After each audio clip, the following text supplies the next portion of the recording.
안녕하세요. 75차 한림 마이스 디스커버리 시작하겠습니다.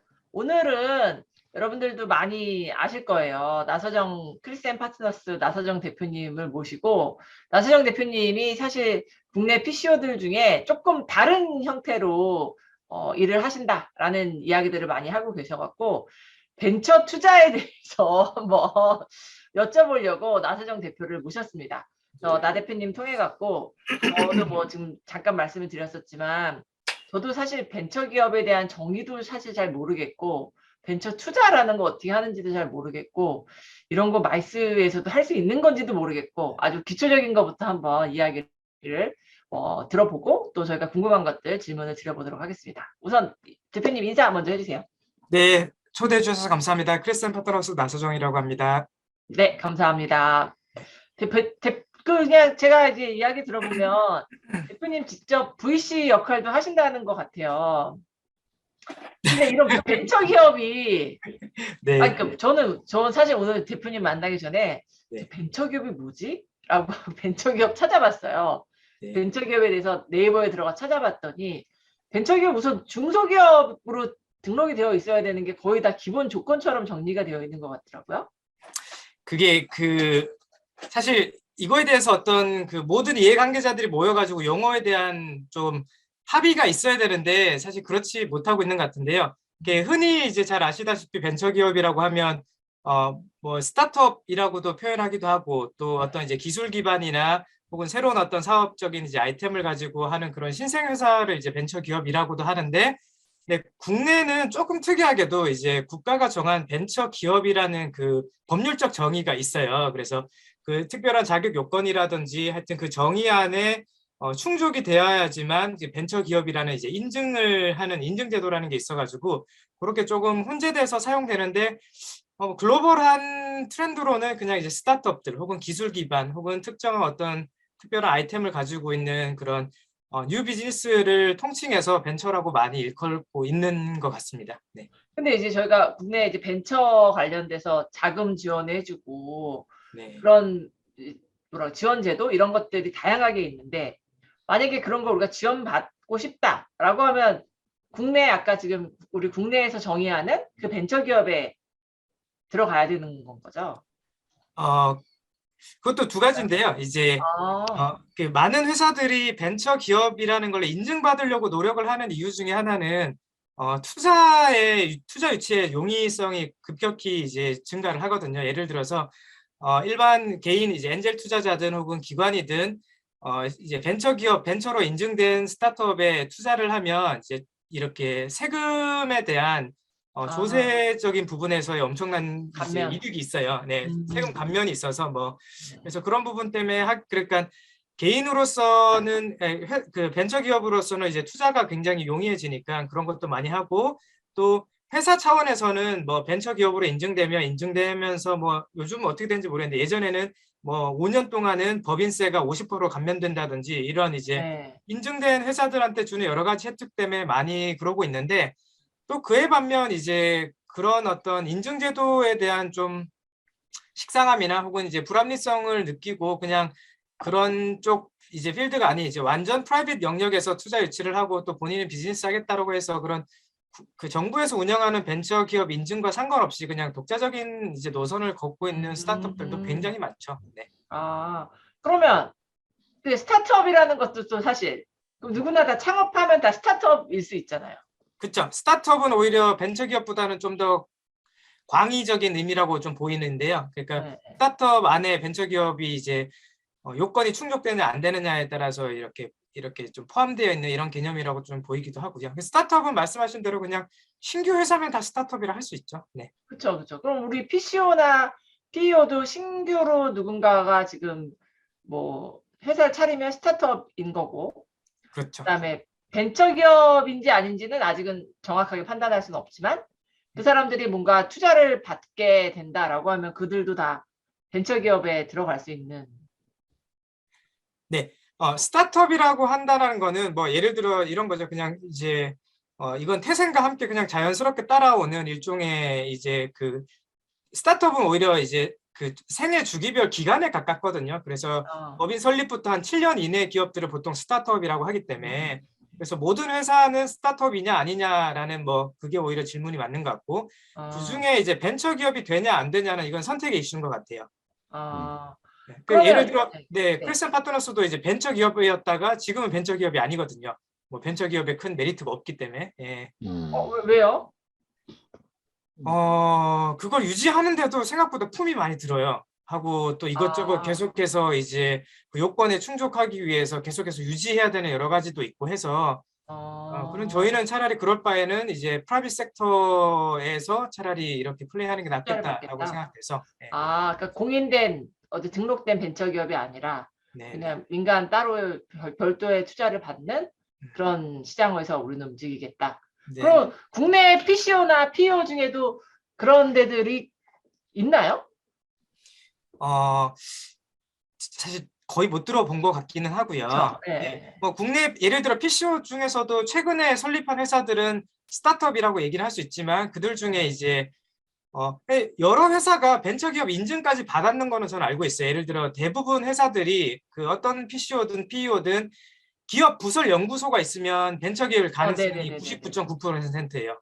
기업 부설 연구소를 세우는 이유가 벤처기업 인증 요건 때문에 설립을 하는 거라서. 그렇구나. 네. 예. 그런데 그거를 계속해서 유지를 하느냐 아까 말씀드렸지만 뭐 법인세 절감이라든지 혹은 채용에서의 여러 가지 혜택이라든지 이런 것들을 하기 위해서 이제 계속 유지하는 거면 네, 되지만 근데 문제는 이제 사실 뭐 벤처냐 스타트업이냐 뭐 이런 그 타이틀 이슈보다는 더 중요한 게 핵심적으로 투자 유치거든요. 이게 결론적으로 이제 밸류에이션과 투자 유치와 이런 이제 선순환으로 이렇게 잘 전환되고 연결되느냐가 사실상 핵심적인 질문이라고 볼 수 있을 것 같은데 그렇게 연결된 케이스는 솔직히 말해서 거의 들어본 적 없는 것 같아요. 그러게.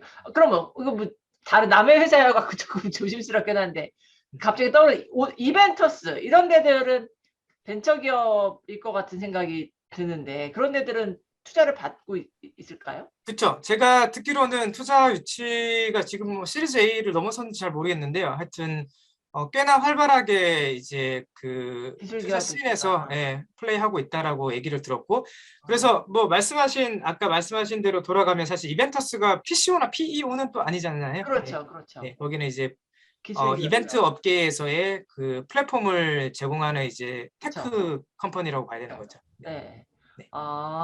그러면 이제 순수하게 우리 PCO, PEO 중에 벤처기업으로 등록되어 있을 수 있는 기업 부설 연구소를 갖고 있는 것들 중에는 있을 수는 있으나 실제 투자를 받는지는 조금 다른 이야기일 수 있을 것 같고 그런 부분들이 좀 다르네요. 그러면 또 하나 이제 질문 드리면 그 마이스 업종은 투자를 받을 수 있는 업종이기는 할까요? 우리가 만약에 뭐 벤처나 뭐 이렇게 된다라고 하면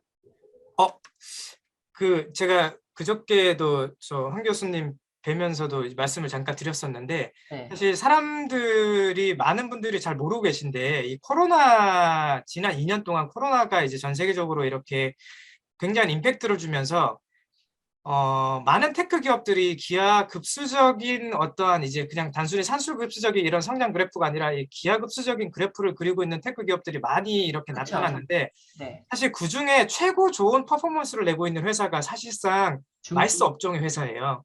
전 세계적으로는 호핀이라는 회사가 예를 들면 호핀이라는 회사는 2년 전만 하더라도 기업 밸류에이션이 뭐 3천억에서 5천억 사이였거든요.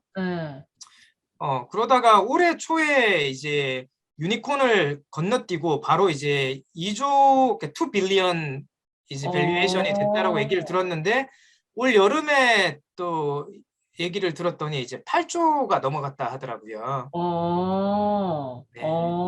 아니 저도 시멘트도 이름을 뭘로 해서 나스닥에 지금 등록했다고 그렇게 기사가 났더라고요. 그래서 그런 걸 보면 해외에서는 물론 이제 시멘트나 호핀 둘 다 그러니까 뭐라 그러지? 전통적인 우리 같이 PCO라고 하기보다는 기술을 갖고 있는데 PCO가 하는 업무들을 기술로서 이제 조금 쉽게 표준화되어서 그런 서비스를 제공하는 그런 업체들인데 해외에는 사실은 이런 업체들이 되게 많고 또 얘네들이 상대하는 거는 그냥 PCO, PEO만이 아니라 일반 대기업들한테 이런 서비스를 제공을 해서 매출을 되게 키우고 있는 이런 상황인데 그러면 우리 한국 기업들이 조금 시장을 너무 마이스로만 보고 있기 때문에 이게 확장이 조금 더딘 걸까요?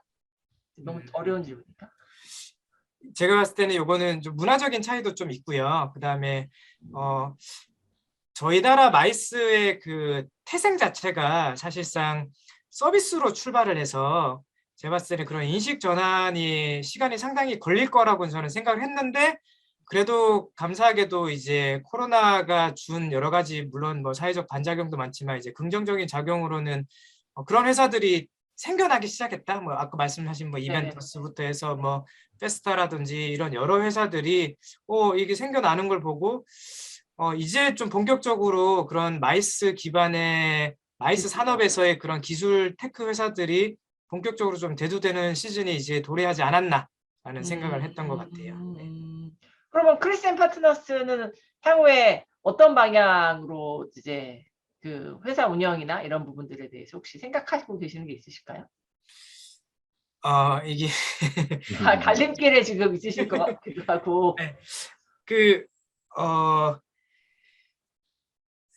너무 어렵나요? 아니요. 조금 조심스러운데 저희는 지금 사실 그 코로나 전부터 준비해오던 그 서비스 플랫폼이 있어가지고 그거 이제 올해 사실 가을에 알파 버전 론칭했고 그다음에 알파 테스트 하다가 이제 그 베타 테스트로 이제 넘어가는 그래서 이제 버전업 하고 있는 단계여서 그래서 아마 내년 1월 초나 한 구정 전후해서 아마 베타 테스트 돌입할 것 같고요. 그래서 MVP는 나왔다 뭐 이런 거 말씀을 드리는 거고 그다음에 어제 페이스북에 진짜 올 초에 한번 올리셨죠? NFT 뭐 무슨 개발하신다고 진짜.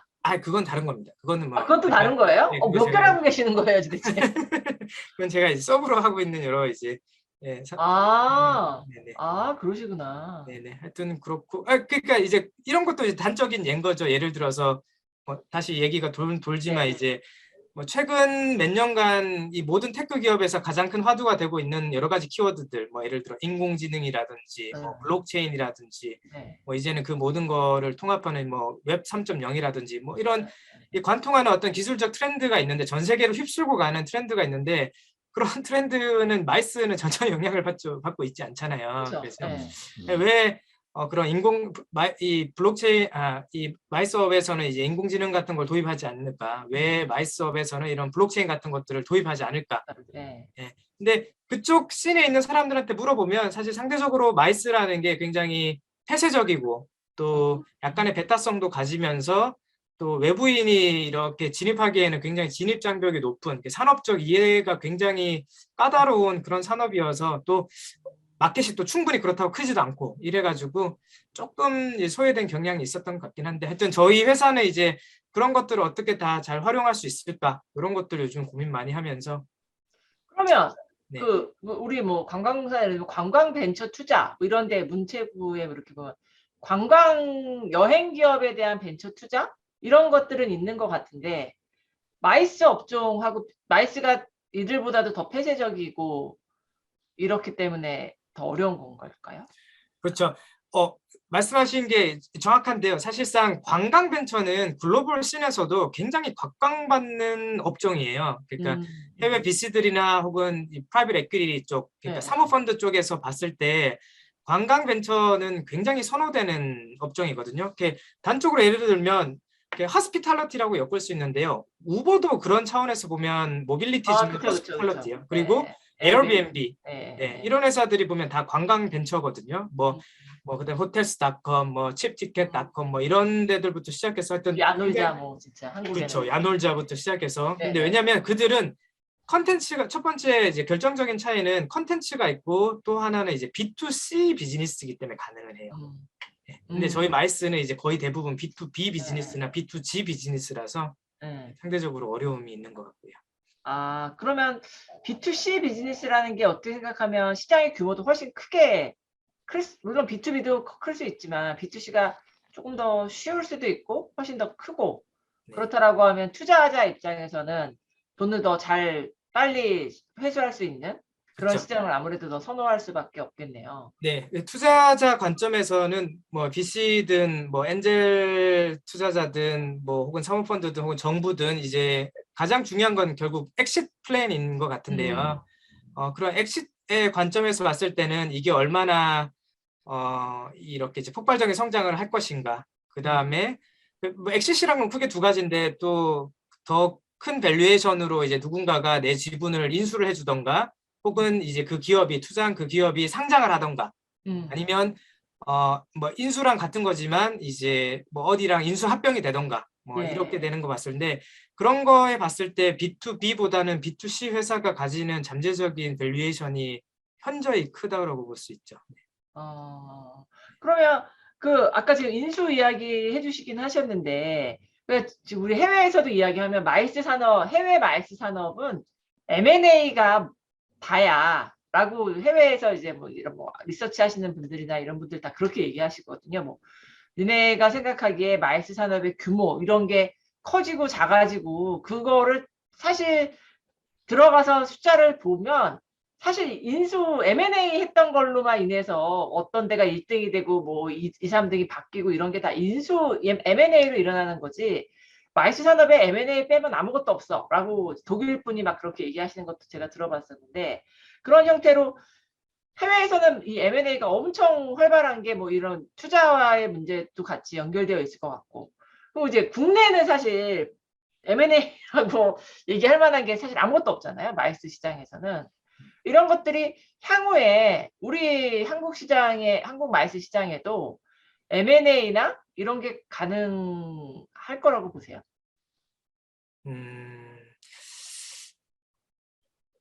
이제 그 PCO들 간 혹은 PEO들 간 이런 이제 그 오거나이저들 간의 M&A라는 거는 저는 소소하게 계속해서 있을 수는 있을 것이고, 또 제3의 예를 들어 뭐 대형 여행사가 뭐 예를 들어 마이스 디파트먼트를 위해서 뭐 PCO를 인수하다든지 뭐 이런 류의 M&A는 있을 것 같은데, 근데 뭐 기존에 어떤 마이스 회사가 본인들의 사업의 영역을 더 키우기 위해서 다른 마이스 회사를 인수하고 이런 경우는 사실 거의 없을 것 같아요.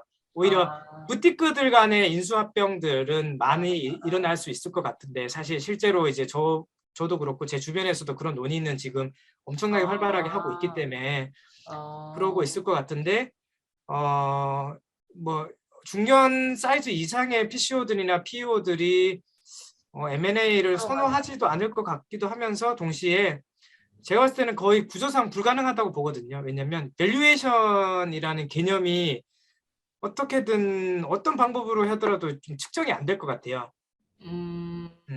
네, 그게 일단 가장 어려운 부분인 것 같고, 그 다음에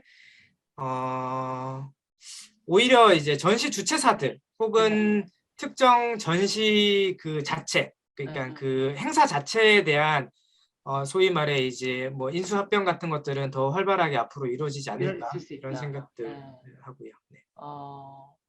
근데 그 대신 가령 뭐 또 이제 여기 없는 이벤터스를 또 소환해서 죄송하지만, 가령 이벤터스 같은 데서 자기네가 지금 플랫폼을 운영하는데, 이게 하이브리드 행사가 이루어지다 보니 우리는 플랫폼 비즈니스가 있으니까 어떤 뭐 PCO, 오프라인에서 하는 PCO의 기능이 앞으로 시장을 전망했을 때 조금 더 강화될 수 있어서 PCO를 하나 인수하겠다, 이런 것들은 있을 수도 있지 않을까요? 물론 뭐 거기 말씀드렸던 이제 제 3지대에서 PCO, PEO를 이제, 그러니까 PCO, PEO가 아닌 곳에서 PCO, PEO를 인수하는 케이스는 될 것 같아요. 그런 데들이 아마 소소하게 발생을 할 것 같고, 아마 새로운 그런 마이스 혹은 이벤트 영역에서 새로운 스타트업들이 급부상하면서 이들이 이제 덩치가 커지면서 기존에 있었던 플레이어들을 이제 흡수하는 류의 아마 사건들은 많이 벌어지지 않을까, 그렇게 좀 전망을 하고 있습니다. 한 가지, 제가 사실 나 대표님이 뭐 진짜 벤처 투자의 전문가라고, 저는 저에 비하면 훨씬 더 전문가시니까 제가 막 뭐 너무 막 기본적인 것도 막 여쭤보느라고 죄송하긴 한데, 아닙니다. 그 벤처 투자의 요 시장은 코로나 이후에도 규모가 어떻게 뭐 바뀌었나요, 혹시? 폭발적으로 늘었죠, 오히려. 사실. 그래요? 네네. 이 벤처 투자라는 게, 그러니까 이게 사실 우리나라 산업의 발전의 단계랑 이게 딱 사실 좀 맞은 것도 있는데, 코로나 때문에 더 폭발적으로 성장을 했던 것 같은데, 솔직히 말해서 불과 10년 전만 하더라도 VC라는 단어가 별로 익숙한 단어가 아니었어요. VC, 그렇죠. 뭐 지금 얘기하는 엑셀러레이터. 예, 예. 근데 이제 한 몇 년 전부터 그런 뭐 창업 문화라는 게 이런 것들이 엄청 생기고 또 뭐 벤처 뭐 이런 이제 정부 부처도 생기고 뭐 이러면서 훅 가고 그다음에 결론적으로는 그런 이제 케이스들이 생겨나면서 뭐 갑자기 뭐 티켓몬스터 같은 회사가 뭐 국내에서 생겨나서 뭐 10년도 안 되는 세월 만에 뭐 그룹폰에 5천억에 뭐 인수합병이 되고 뭐 이런 이제 말도 안 되는 이런 사건 사고들이 일어나면서 이게 뭐야, 벤처 투자가 뭐야, 벤처 투자가 뭐야, 그러면서 또 엔젤 펀드들이 막 결성되고 투자 조합이라는 것들이 막 되고 이러면서요. 이제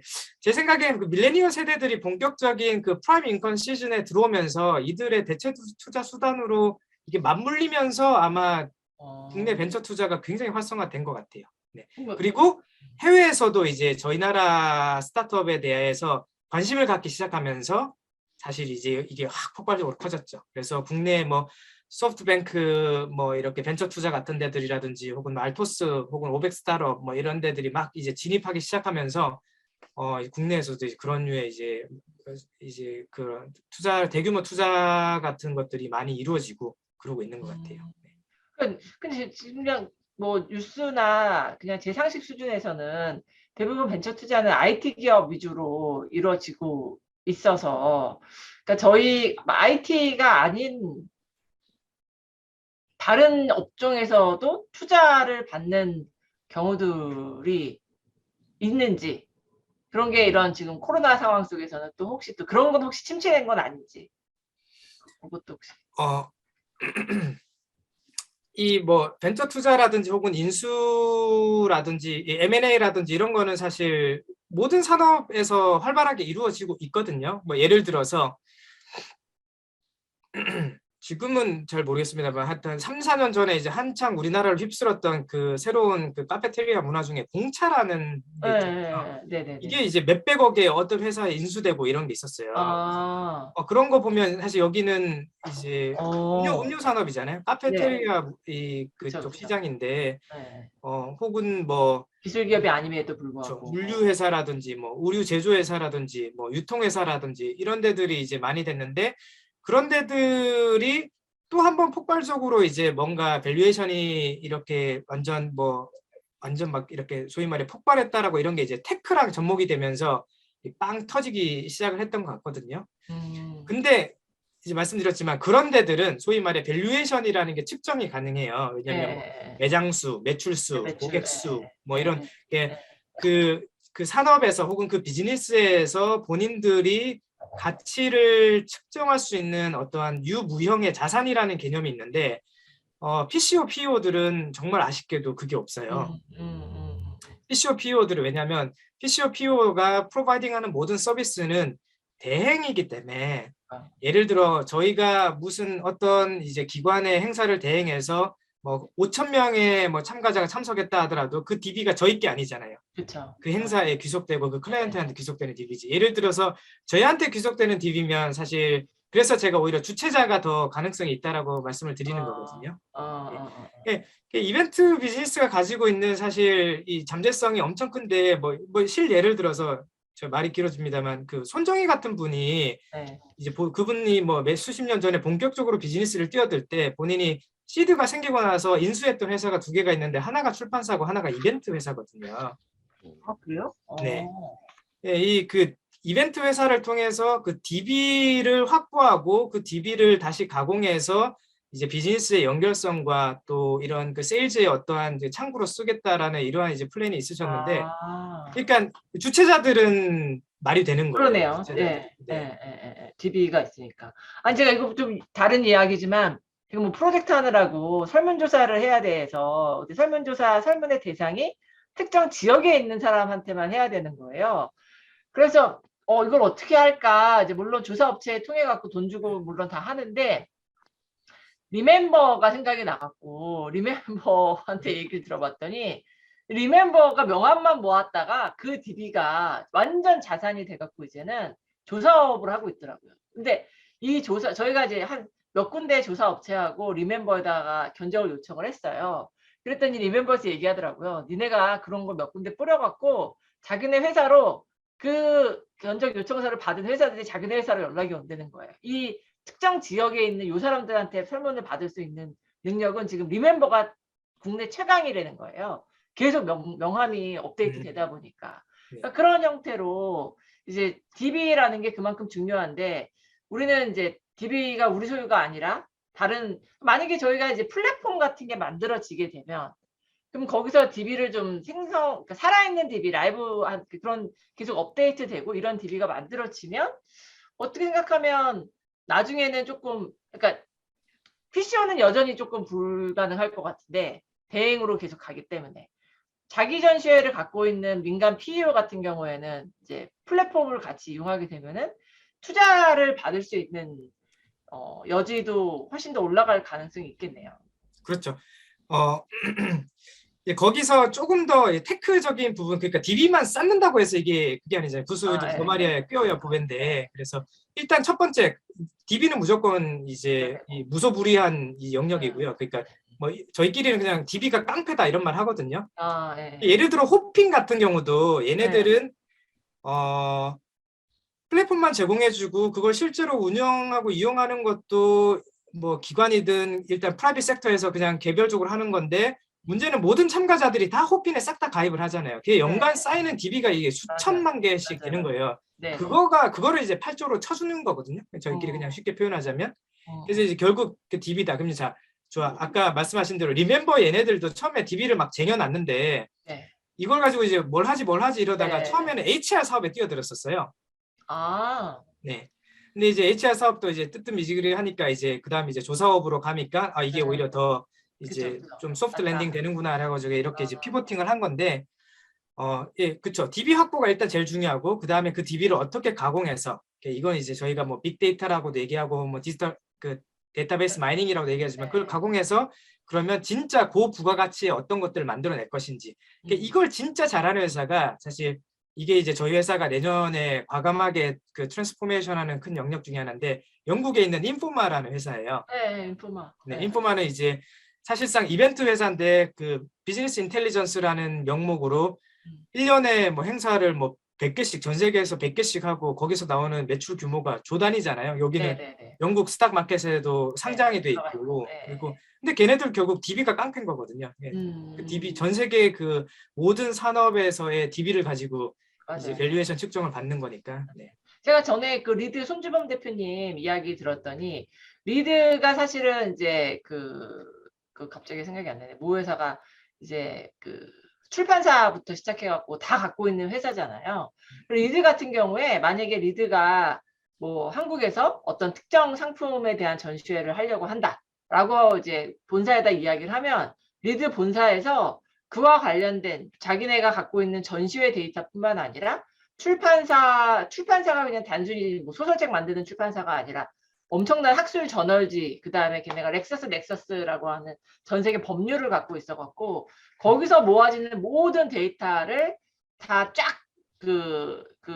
리포팅을 쫙 받아갖고 아주 요약된 보고서를 여기다 준다고 하더라고요. 그러면 니네가 만약에 가령 화장품으로 내가 전시회를 한국에서 하고 싶다. 화장품과 관련돼서 한국에서 만나야 될 사람은 누구누구고 어떤 방향으로 어떻게 전시회를 해라 라는 보고서를 주는 시스템이 있다. 그래서 그렇게 움직인다라고 그 얘기를 들으면서, 야, 한국 우리 민간 주최사들은 이 리드랑 과연 어떻게 싸워야 될까 이런 고민을 했었던 적이 있는데, 근데 그것도 뭐 어떻게 된 건지 모르겠지만 리드가 사실 또 막 그렇게 그 엄청난 걸 갖고 있음에도 불구하고 한국 시장에서 아직까지 그렇게 크게 뭐를 못 보여주고 있어요. 또 그것도 참 희한한 건데, 왜 한국 시장은 왜 이럴까요? 저는 한국 시장에 뭐 어떤 뭐 문제가 있다고 생각하지는 않고, 아마 이제 그 소위 말해 로컬라이제이션 전략이 조금은 그런 데서 오히려 정교하게 오히려 했었으면. 글로벌 익스비션이 국내에 들어오는 건 쉽지 않아요. 제가 현재까지 봤을 때.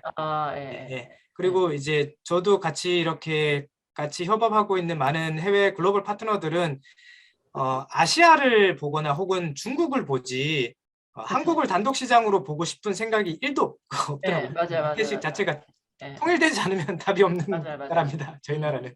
하여튼 전시는 그렇고, 오히려 이제 그나마 가능성 있는 게 컨퍼런스라고 저는 좀 생각을 하고요. 오히려 컨퍼런스가 더 가능하다. 네. 그렇게 보시는구나. 그렇군요. 그래서 뭐 리드라든지 뭐 인포마라든지 이런 이제 그러니까 유럽형 컨벤션과 미국형 컨벤션이 좀 다르잖아요. 유럽형은 조금 이제 박람회가 메인이고 그다음에 컨퍼런스가 좀 서브로 딸려 있는 개념이고 미국형은 이제 강연 중심의 이제 익스비션이 조금 서브로 딸려 있는 건데 오히려 미국형 모델이 저는 한국 실정에 더 맞다라고 생각을 하거든요. 그런 면에서는 어떻게 생각하면 관광공사가 요새 전시회에다가 회의를 붙여주는 걸 지원하는 시스템 만들어갖고 지금 전시산업진흥회하고 같이 지원금 주고 있거든요. 전시회 쪽에다가. 그럼 그렇게 생각하면 지금 나 대표님이 바라보는 방향성에서는 관광공사가 뭐 조금 뭐 그런 것까지 생각하고 사업을 하셨는지는 잘 모르겠지만 조금 그래도 비슷한 방향으로 가고 있는 거다라는 생각이 얼핏 들긴 하네요. 제가 그거는 사실 다른 인지가 안 된 영역이어가지고 네네네. 뭐라고 말씀을 드리겠습니다. 네. 우리 그러면 저희 지금 이제 다 비대면 상황 속에 다 코로나로 다 비대면이고 뭐 하이브리드고 뭐 이렇게 간다라고 할 때 한국의 마이스 산업이 앞으로 우리가 VC의 투자의 영역이 되려고 한다라고 하면 그러니까 뭐 기술 기업이 어떤 PCO를 인수 합병하면은 뭐 가능하겠지만 이런 게 아닌 이상은 그러니까 한국의 현재 PCO들의 이런 형태는 VC한테 그닥 매력적이진 않지만 그래도 혹시 뭔가 돌파구 내지는 뭐 그런 건 없을까요? 그러니까 뭔가 우리가 조금 그 투자 받을 수 있는 뭘 어떻게 하면 좀 투자를 받을 수 있지 않을까 이런 묘수 너무 불가능한 걸 제가 여쭤보나요? 몇 개 있다라고 생각이 되는데 그중에 몇 개는 저희가 하고 있어가지고 좀 어려울 것 같고 근데 아까 말씀드렸던 것처럼 고민하면 있나 보네요. 그러면 저는 없을 것 같다 생각하는데 몇 개 있다고 말씀하시니까 있을 것 같아요. 아직 저희도 이제 검증되지 않고 검증하는 과정이어가지고 그게 이제 맞는지 아닌지는 뭐 잘 모르겠지만 좀 시간이 좀 더 필요하지만 그럼에도 불구하고 저는 있다라고 보고 그래서 저는 이제 아까 저희도 이제 시작 전에 잠깐 뭐 담소를 나눴던 것처럼 기존 PCO들이 그렇게 그 피보팅하기는 제가 봤을 때 좀 어려울 것 같은데 근데 말 그대로 이제 좀 새롭게 시작하시는 그런 PCO들이나 PEO들은 아까 저희가 쭉 얘기했던 그런 이제 맥락에서 좀 더 어떻게 하면 그 DB를 확보할 수 있고 또 그 확보된 DB를 가공해서 또 뭐 아젠다를 세팅하거나 혹은 뭐 어떤 비즈니스의 레버리지를 삼는다거나 이런 식으로 조금 좀 전략적으로 접근을 하다 보면 분명 저는 그 가치를 인정받는 날이 올 것 같거든요. 그리고 아까 이제 아니요 생각보다 인수합병이라든지 투자라든지 이런 것들은 생각보다 특이한 영역에서 많이 생겨나거든요. 예를 들어 제 아는 선배가 디지털 사이니지 하는 회사인데 카카오 모빌리티한테 인수를 당했어요. 왜요? 디지털 사이니지랑 모빌리티랑 무슨 상관이에요? 그러니까 이제 모든 산업에서는 사실 이종 간의 그런 연합과 합병과 이런 걸 통해서 또 융복합이 튀어나오고 이러는데 이제 카카오 모빌리티는 그런 디지털 사이니지를 자기네들의 모빌리티에 다 접목을 시켜서 모빌리티에서 제공하는 또 다른 서비스, 그러니까 일종의 커머셜 서비스를 하겠다라는 이런 그림이 있는 것 같아요. 그러니까 생각지도 못하게 여기는 뭐 당연히 뭐 광고회사나 혹은 뭐 LG 디스플레이 뭐 이런 데에서 나중에 뭔가를 얻을 수 있겠지라는 생각이 드는데 모빌리티한테 인수를 당했다 이런 케이스가 있는 것처럼 저희도 보면 제 생각에는 굉장히 특이한 곳에서 저희를 저희 업종을 이제 유심히 지켜보고 있을 가능성이 저는 높다라고 좀 생각을 하거든요. SK 이프랜드 이런 데가 혹시 더 쳐다보고 있지 않을까요? SK가 뭐 그 전진수 사모님 요즘 모르겠어요. 제가 알기로는 SK 나가셨다라는 얘기도 들리던데 하여튼 진짜. 이프랜드가 그래도 회의형 뭐 메타버스 아니에요? 이거 아닌가요? 그것도? 제가 얘기가 너무 길어지나요? 발언이 조금 조심스러워가지고. 그럼 근데 회의형이라고 하기에는 사실상 저희가 봤을 때는 그 회의의 핵심적인 피처들이 너무 많이 제한적이잖아요.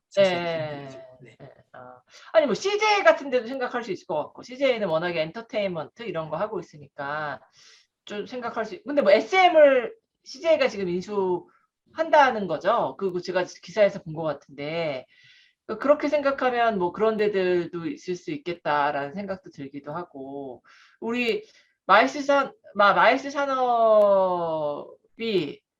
아까 이제 밸류에이션, 뭐 제가 드리는 마지막 질문인데, 그 밸류에이션이 어려워서 저희가 사실은 투자를 받거나 이런 것들이 쉽지 않다. 사실 제가 그 말씀을 들으면서 PCO는 어려울 것 같은데, PEO의 같은 경우에 조금 다를 것 같거든요. 자기 주체 전시회를 갖고 계시는 분들은 주체 전시회의 데이터, 그러니까 지금까지 매출에 대한 가령 ENX의 키메스다라고 하면 키메스의 밸류는 계산 산식을 이렇게 고민을 좀 하면 나올 수 있지 않을까라는 생각이 들고, 키메스가 그래서 이거를 뭐 더 잘 키우기 위해서 어디로부터 뭐 투자를 받는다라든지 아니면 뭐 키메스를 갖고 해외에서 뭐 같이 뭐 어떻게 해본다 이렇게 한다라고 하면 그런 PEO의 영역에서는 PCO보다는 조금 더 원활하게 이런 투자를 받을 수 있지 않을까라는 생각이 들기는 합니다. 그렇죠. 그리고 사실 한국에서도 뭐 케이스가 많지는 않지만 그 특정 전시가 뭐 이렇게 매각되고 이런 경우도 있었잖아요. 그쵸. 리드가 진짜 맞아요. 네. 뭐 경량 하우징 페어라든지 뭐 이런 맞아요. 유명한 네. 케이스이기 때문에 네. 그 전시 쪽은 오히려 말씀드린 대로 이제 밸류에이션 네. 그 밸류를 측정 가능한 소재들이 많아가지고 가능한데 PCO는 어떠한 이제 그 독립적으로 보유한 어떠한 거가 있지 않으면 사실상 어렵죠. 예. 그래서 나 대표님께서 지난번에 그 행사를 하셨나 보다, 메타버스 행사를. 그런 것도 이제 일환이죠. 뭐 웃자면서 얘기하는 건데 저희도 그런 얘기 봤거든요. 그 국내에서 메타버스 관련된 이해관계자들의 DB가 제일 많은 게 저희 회사거든요. 그러니까요. 한 3,500명 있으니까. 네. 네네.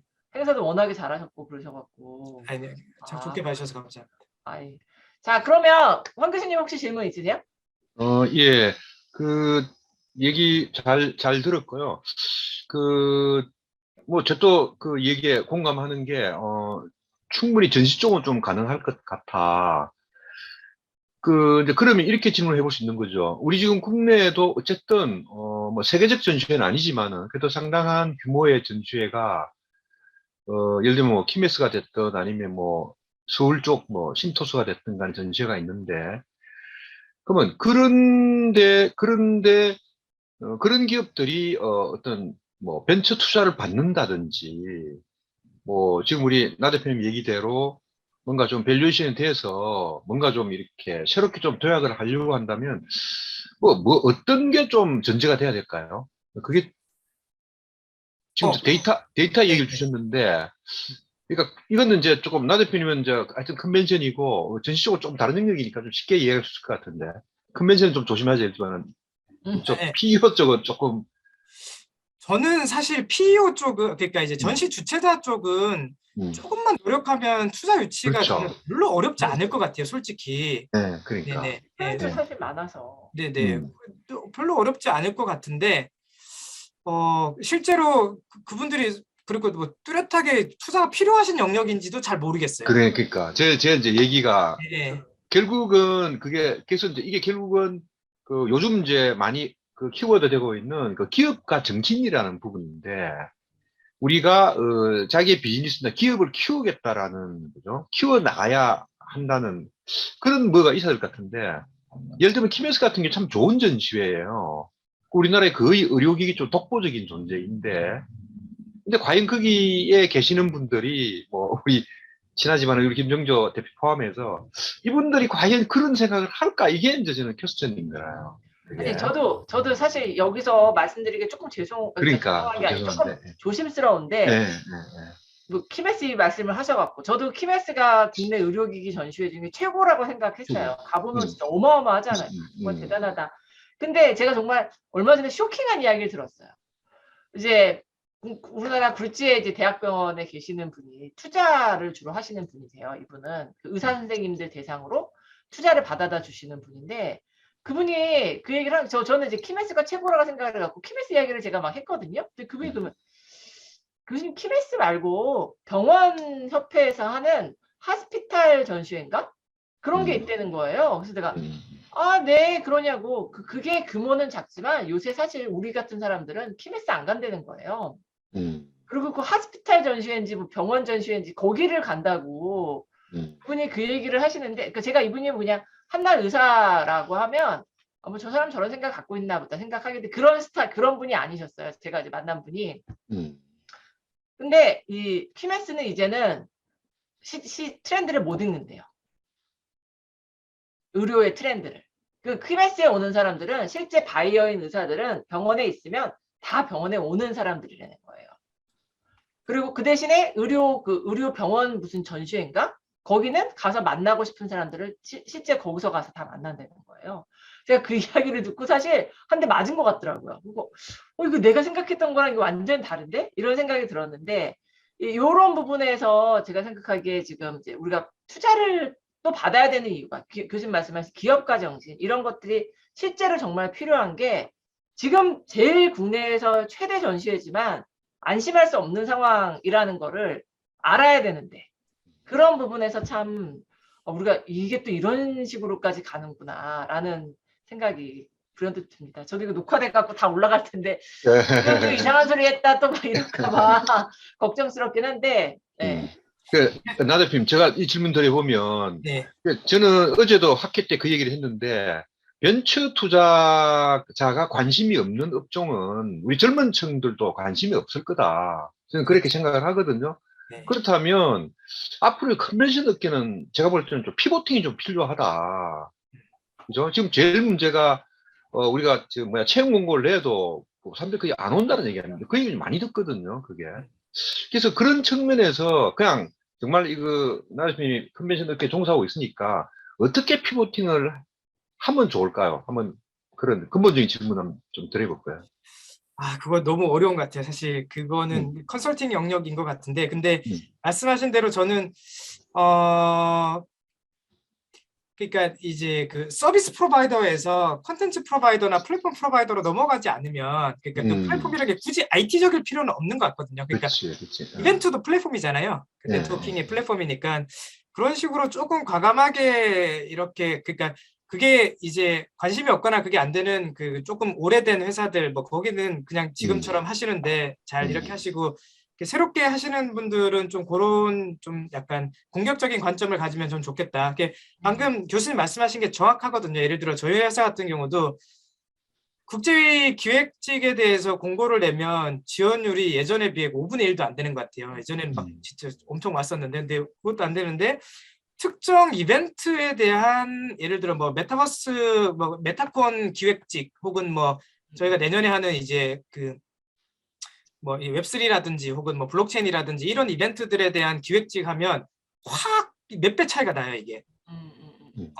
이렇게 그런 거에 대한 좀 차이가 좀 있는 것 같더라고요. 그래가지고 코엑스 이화봉사 차장이 말했던 와디즈 펀드에다 올렸는데 그 행사를 같이 기획하는 걸로 올렸더니 3일 만에 엄청 많은 펀딩이 올려갖고 무서워서 닫았다고 하더라고요. 그러니까 그런 걸 것 같아요. 네네. 그런 하여튼 뭐 그런 쪽으로 조금 전략적으로 컨텐츠 프로바이더. 그렇게 가야 될 것 같고 왜냐하면 우리나라에서 사실 그 역할을 하고 있는 데가 외국만큼 많지는 않아요. 우리나라는 주로 정부 사이드에서 그런 거를 되게 재미없게 많이 하다 보니까 하고 이제 또 근데 제가 봤을 때 그게 많이 변했어요. 이게 밀레니얼들이 본격적으로 제가 봤을 때 3년 정도 전이 이 티핑 포인트였던 것 같거든요. 2018년 19년 되면서 이 밀레니얼 세대들이 만 한 26세 정도 넘어가면서 이제 본격적인 그 프라임 인컴 이제 세대가 되면서 구매력이 세졌어요. 제가 봤을 때 밀레니얼이 역사상 가장 빠르게 부를 축적하고 있는 세대다 하더라고요. 네, 저희 위에 있는 X세대 분들한테 너무너무 죄송하고. X세대인데. 네. 저희 나라의 부는 사실 그 베이비 부머랑 밀레니얼이 양분하고 있는 것 같아요. 지금 제가 봤을 때는. 제 주변에 있는 사람들한테 몇십만 원짜리 컨퍼런스 얘기했을 때 부담감이 없이 느끼는 사람들이 꽤나 많아요. 맞아. 네, 그리고 아예 베이비 부머 세대들 뭐 저희 부모님 뭐 삼촌 이런 세대들한테 뭐 예를 들어 저희가 무슨 뭐 리테일 파이낸스 이런 콘서트 이런 거 하면서 근데 하루짜리인데 티켓이 15만 원이어서 그래서 뭐 약간 이렇게 하시는 분들 너무 많아요. 맞아. 네네. 구매력이 늘었어요 지금 한국 시장에 한국 사람들이. 근데 정부는 자꾸 이걸 공짜로 풀어대니까 이제 많은 잠재적인 경쟁자들 경쟁이 있어야지 성장이 되는데 경쟁자들이 그냥 아예 진입 자체를 안 하려고 하게 되는데 그럴 때일수록 오히려 더 세게, 그러니까 독창적인 컨텐츠를 가지고 하이 프라이싱을 하면서 독보적인 이런 걸 해야지 이제 그 DB도 양질의 DB가 되면서 컨퍼런스도 이제 더 양질의 컨퍼런스가 되고 약간 이렇게 좀 맞아요. 하지 않을까. 전 시간이 오래 걸리진 않을 것 같아요. 아마 2, 3년 안에 엄청난 직역 변동들이 있을 것 같고요. 있을 것 같죠. 네, 지난 5년 동안 사실 이런 얘기 해도 되나요? 뭐 이상 네트워크발 엄청난 전시 쪽에서의 직역 변동이 있었잖아요. 예. 네, 그런 거 거기는 이제 뭐 자본으로 이제 엄청나게 파일을 키우셨던 이런 전략이었다 한다면 네, 뭐 컨퍼런스는 좀 더 이제 자발적인 영역에서 그런 플레이어들이 생겨날 것 같아요. 예. 우리 여기 들어와 계시는 혹시 안은정 시장이나 뭐 전민정 대표나 질문 있으세요? 네, 있을 것 같아요. 네. 다른 분이 계세요? 네, 몇 분 계세요? 안 팀장 질문 한번 해봐줘. 안은정 씨. 뭐 다른 일을 하고 있을 수도 있어요. 회의에 있으면서 지금 같이 들어와요. 전민정 대표도 그럴 수 있고. 전민정 대표 뭐 궁금한 게 많을 것 같은데. 답이 없으시네요. 네. 네, 알겠습니다. 나 대표님. 네. 해외에 우리 마이스 쪽에서 아까 호핀 뭐 얘기를 했는데, 우리 쪽에 좀 가까운 데서 뭔가 좀 새로운 움직임, 꼭 뭐 벤처를 안 맞는다 할지라도 피보팅의 어떤 그런 케이스 같은 거를 혹시 뭐 접한 게 있습니까? 좀. 잘 못 봤던 것 같아요. 사실 솔직히 말씀드리면 제가 해외에서 PCO, PO를 만난 적이 없습니다. 맞아요. 해외 별로 없죠, PCO. 네. PCO도 별로 없고. 맞아요. 뭐 특정 뭐 한나 뭐 미국 같은 데도 사실 PCO가 한국보다 뭐 주에 하나 있을까 말까 하고 작은 주는 없고 뭐 이렇기 때문에 대부분 다 AMC가 일을 하고 있고 팀 플래너가 일을 하고 있고 뭐 그 전시회사는 대부분 다 협단체에서 하거나 센터가 하거나 뷰로가 직접 또 만들거나 이런 거지. 우리처럼 이런 경우가 사실 그렇게 이제 대행 구조에서 서비스를 프로바이딩하는 서비스 서플라이어들은 제가 거의 만난 적이 없고, 없어요. 아까 말씀드렸던 대로 이제 그 이벤트 자체가 뭐 예를 들어 뭐가 있죠? 뭐 테드다, 이런 데는 뭐 멍크 디베이트다 뭐 이러면 맞아요. 그 사무국에서 그냥 그 역할들을 다 해버리고 그 사무국에서 또 그 이벤트 스페셜리스트들을 다 채용해가지고 직접 하기 때문에 그렇죠. 우리가 지금 아주 독특한 구조라고 보는 거죠. 국내만 조금 특이한 구조죠. 어째 생각하면 국내가 그 한림대학 덕분에 PCO라는 새로운 영역을 확보했다고 볼 수 있어요. 어쩔 수 없이 정부 입장에서는 계속 그 대응을 줘야 되는 거라. 이게. 근데 이제 그것 뭐 글쎄 한림대학교도 있을 수 있지만 입찰 시장이 저희는 정부 입찰 시장이 있으니까. 그렇게 생각하면 뭐 누구나 진입할 수 있는 진입 장벽이 없는 걸 수도 있어서. 그렇죠. 그러니까 정부의 힘이 강하고 또 그러다 보니까 입찰이라는 게 존재하고, 그러니까 누구나 다 PCO를 만들어서 일을 하는 거죠. 그러니까 오늘 이렇게 이제 된 거죠.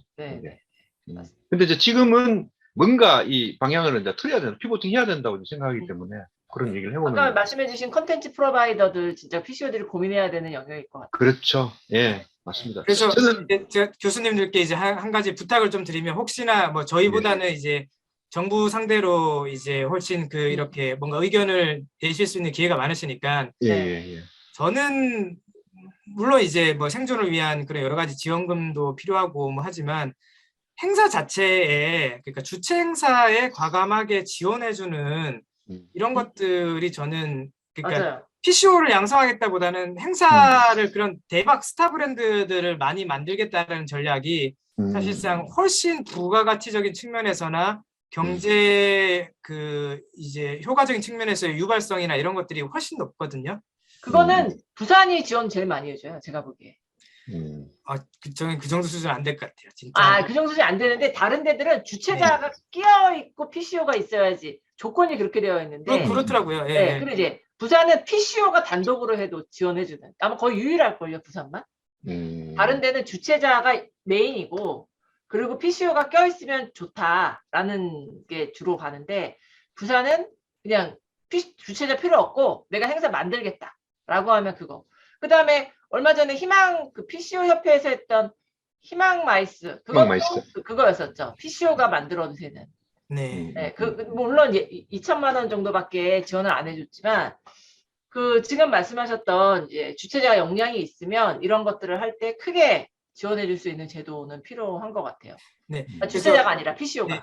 최근에 이제 그런 벤처 VC 관련된 어떤 간담회를 한번 이제 그러니까 한번 콜링이 있어서 한번 갔었고, 그다음에 특정 지자체장이 이제 한번 만나자 해서 만났어서 그때도 제가 그런 얘기를 했었는데, 그러니까 저희를 벤처 투자하듯이 투자를 하면 제가 봤을 땐 조금 어려울 것 같고, 그러니까 해외에는 그런 게 있거든요. 그 벤처 투자라는 건 그 지분을 득하게 되는 거잖아요. 근데 해외에는 지자체나 혹은 정부 부처가 나서서 투자를 집행해주고 그거에 대한 지분을 가지는 게 있어. 물론 우리나라도 신보나 기보가 하고 있긴 한데 그런 것보다 막 지자체가 예를 들어 뭐 고양시다 그러면 고양시가 뭐 마이스 도시이거나 뭐 아니면 뭐 공연 엔터테인먼트 이러니까 그런 회사들한테 투자를 하고 이제 시가 지분을 가지는 이런 거 있다면, 저는 이제 행사 지분이라는 개념이 저는 있을 수 있다고 생각하거든요. 그래서 뭐 공사라든지 뭐 문체부라든지 이런 데서 그냥 지원금을 주면 저는 안 될 것 같아요. 그냥 진짜 투자한다는 생각으로. 그래서 이게 나중에 이제 글로벌 브랜드가 되고 뭐 정말 수익을 짱짱하게 내는 그런 이벤트가 됐을 때 그때 회수해도 되는 거니까. 그리고 그걸 가지고 또 다른 데 투자하고. 한국의 위상을 알릴 수 있는 행사가 될 확률이 높지. 네네. 사실 뭐 1,000만 원, 2,000만 원 주면서 이게 어느 세월에 글로벌 행사가 되겠어요. 진짜 말씀하신 대로 그 말씀이 맞는 것 같은 생각이 듭니다. 그래서 그것도 제가 봤을 땐 좀 매칭 펀드처럼, 예를 들어 뭐 이게 뭐죠, 뭐 농업 이런 데는 너무 많거든요. 농가들한테 예를 들어 뭐 농가가 뭐 이게 신식화한다라고 하면 뭐 매칭 펀드처럼 농가가 10% 내면 뭐 90%는 정부에서 지원해주고 뭐 이런 거 있는데, 그 마이스 업계는 사실 그런 거 없는 것 같아요. 그래서 좋다 그러면 우리도 뭐 일정 부분 내겠다. 우리도 당연히 내고 그 정부가 해가지고 같이 한번 정말 제대로 된 대표 그런 컨벤션들 만들어 보자. 이런 쪽으로 가면 더 좋지 않을까.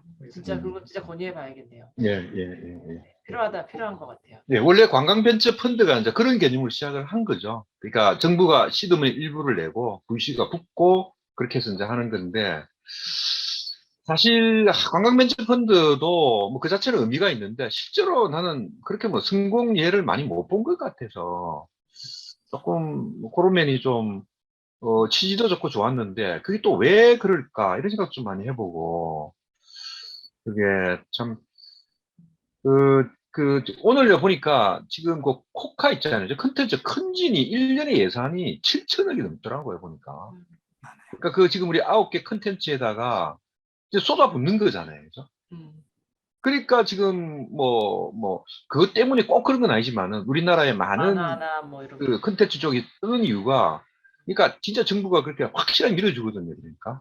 근데 저희는 지금 뭐 그런 거에 비하면 이건 컨벤션의 전시나 이거는 말이 안 되는 거죠. 그러니까 얘기는 지원하는 확실하게 하든지 아니면 진짜 뭐 냉정하게 끊어주든지 그래야 자생하게 만들어야 되는데 애매한 상태다.